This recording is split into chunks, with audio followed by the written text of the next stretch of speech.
expected, record high temperatures across the board. We had broken the record here in Lexington before the noon hour.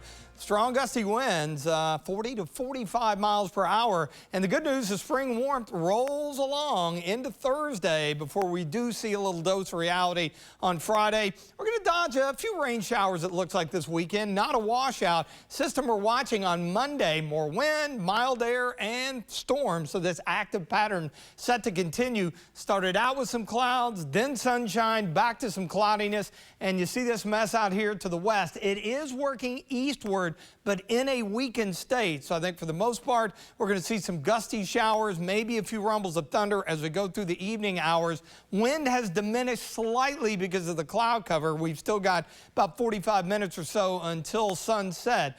Wind advisory will be allowed to continue through the evening and expire at 1 a.m. just after midnight Thursday morning. Bluegrass Pace Care Skyview HD camera network here.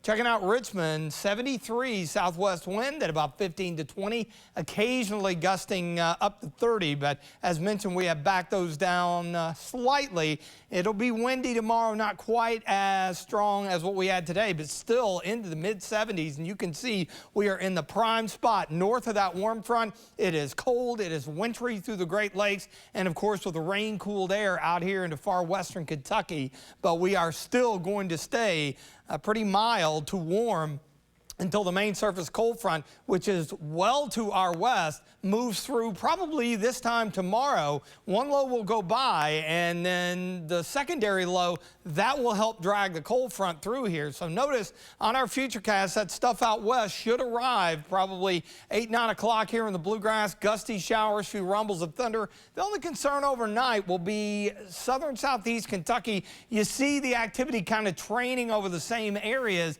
and given the fact that we've had the issues with the flooding and the rivers running high still, that could be a little problematic. We'll keep an eye on that. Low 60s tomorrow, and then we get back into the mid to upper 70s tomorrow afternoon before the front passes through. And the bonus, we're not dealing with any severe weather at all, which is great news. You see the gusty winds backing down overnight, and then as that front approaches, they'll ramp up a bit tomorrow afternoon, but at least we're not dealing with anything off the charts here. That front exits the area. We'll see some chilly air. Relatively speaking, only 3 degrees below average for this time of the year. You'll feel the difference, obviously, big time on Friday. A little wave of low pressure to our south. That'll mean some spotty rain for the upcoming weekend. So 78 tomorrow. The record is 80, may fall just short, but still 30 degrees above average for this time of the year. There are your spotty showers over the course of the weekend, and we will keep an eye on Monday's system.